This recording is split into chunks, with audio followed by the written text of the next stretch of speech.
ሰላም ሰላም ሴቶቼ እንኳን ወደዚህ ቻናል በሰላም መጣችሁ። በዚህ ቻናል ብዙ የሴት ጉዳዮችን እናወራለን። ስለ ጤና፣ ስለ ውበት፣ ስለ ፋሽን፣ ስለ ትዳር፣ ስለ ቤተሰብ፣ ስለ ጓደኝነት እንመካከራለን። ታተርፊበታለሽ። ሰብስክራይብ በማድረግ ቤተሰባችንን ይቀላቀሉ።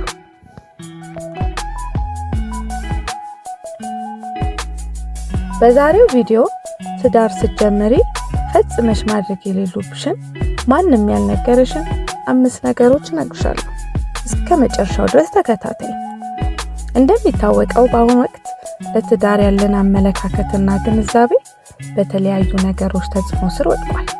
በዚህም ምክንያት ትዳር ውስጥ ስንገባ ፈጽሞ መድረግ የሌለባቸውን ነገሮች እንደ ትክክለኛ እንደሚደረግ እንዳለባቸው ተደርገው ቀርበው እናያለን። ያ ደግሞ ትዳራችንን እየጎዳ በተለይም ሴቶች ላይ ከፍተኛ የስነ ልቦና ጫናና ሐዘንን እያመጣ ይገኛል። ስለዚህም እነዚህን 5 ነገሮች ባለማድረግ ትዳርሽን ከጅምሩ ጠንካራ መሰረት እንዲኖረው ያግዝሻል።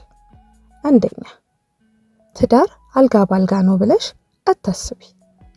ይህ አስተሳሰብ ወይም አመለካከት ከእውነታው የትዳር ገጽታ ጋር የራቀ ሲሆን አሁን ደግሞ በሶሻል ሚዲያችን ላይ የምናየው ነገር የትዳርን በጎ ጎን ብቻ የሚያሳይ በመሆኑ እዚህ ህይወት ውስጥ ስንገባ የሚያጋጥሙን ማንኛውም ችግሮችን ለመቀበል ትቸገሪያለሽ። አልፎም ትዳርሽ ትክክለኛ እንዳልሆነና የተሳሳተ ነገር ውስጥ እንዳለሽ ልታስቢ ትቻለሽ። የትዳር እውነተኛ ገጽ ግን በጎነት የተሞላ ፍቅር የተሞላ ሲሆን ያለ መግባባት ያለው ማጣት፣ ማግኘት፣ መውደቅ፣ መነሳት የሚኖረው ትክክለኛ የህይወትን መስመር የሚከተል ተቋም ነው። ትዳርሽ እነዚህ ነገሮች ሲገጥሙት ብልህ ሆነሽ በማስተዋል እለፊያቸው። በህይወትሽ እንደሚያጋጥሙሽ ማንኛውም ነገሮች ትዳርሽም እዚህ አይነት ነገሮች ሊገጥሙት እንደሚችሉ በጭንቅላትሽ በልብሽ ተዘጋጅተሽ ግቢበት። ሁለተኛ፣ የትዳር አጋርሽን የህይወት ኃላፊነት ሙሉ ለሙሉ ለመውሰድ አትሞክሪ።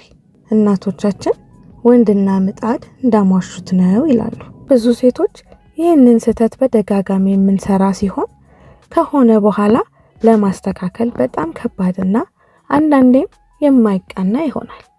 የትዳር አጋርሽ አንቺን ከማግባቱ በፊት ህይወቱን በራሱ ሲመራ የኖረ፣ ባጭሩ ህይወቱን ያላንቺ እርዳታ ሲመራ የኖረ ሙሉ ሰው ነው። ትዳር በጋራ የሚኖር ህይወት ሲሆን በመተሳሰብና በመረዳዳት የሚኖር ነው። ወደ ትዳር ስትገቢ የትዳር አጋርሽ በሁሉም አቅጣጫ ኃላፊነት እንዲኖረው ከፈለግሽ የምታደርጊው ማንኛውንም ነገር በጋራ ለማድረግ ሞክሪ። ሁሉንም ኃላፊነት ራስሽ ላይ ለመጫን አትሞክሪ።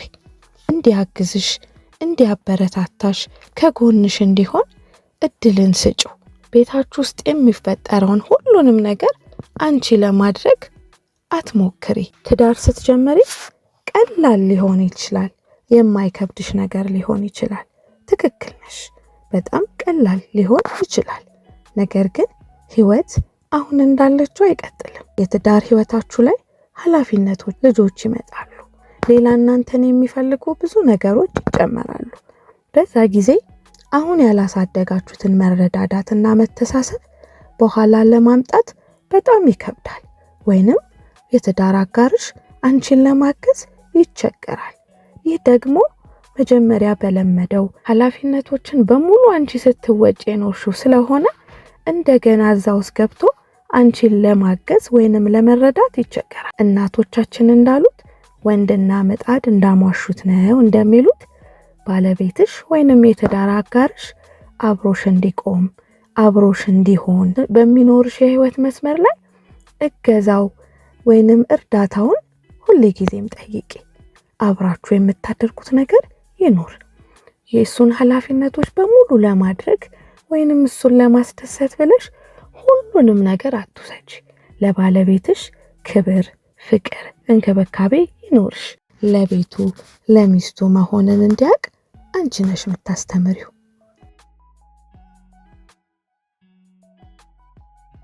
ሶስተኛው ማህበራዊ ህይወትሽን ከውጭ ያሉ ግንኙነቶችሽን አታቆሚ።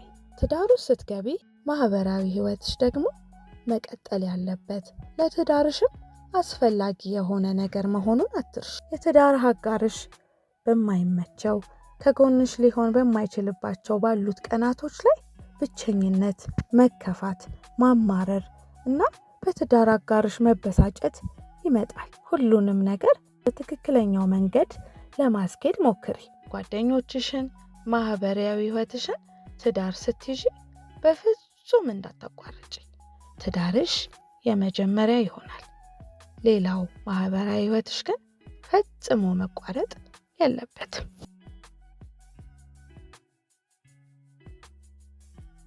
አራተኛው ተገቢውን ነገር ለራስሽ አድርጊ። ለራስሽ የሚያስፈልግሽን ጊዜ ስጪ።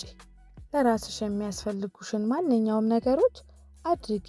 ብዙ ጊዜ ትዳር ውስጥ ሲገባ ሌላ ነገር ቅድሚያ እንሰጣለን። ይህ ልማድ በጣም መጥፎ ልማድ ሲሆን ላስተካክለው ብንል ወይንም እናርመው ብንል እንደ ቅብጠት፣ እንደ ትክክለኛ እንዳልሆነ ነገር የሚወሰድ ነገር ይሆናል። ወይንም ደግሞ የትዳር አጋርሽ የማይገባሽ አድርጎ ማሰብ ይጀምራል። የሚገባሽን የምትፈልጊውን ነገር ገና ከትዳር ጅማሮ አስቀምጪ። ለራስሽ ክብር ይኖርሽ።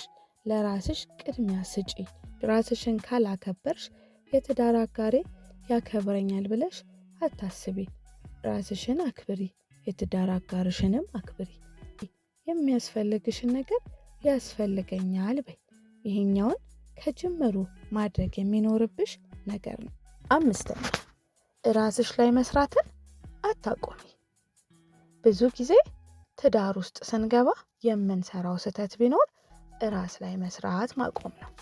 ራስ ላይ መስራት ምን ማለት ነው ስንል ራሳችንን በእውቀትም ቢሆን ፊዚካሊም ቢሆን ያሉንን ነገሮች ማንበብ ቢሆን እያንዳንዱንን ነገሮች ላይ መስራት ማቆም የለብንም።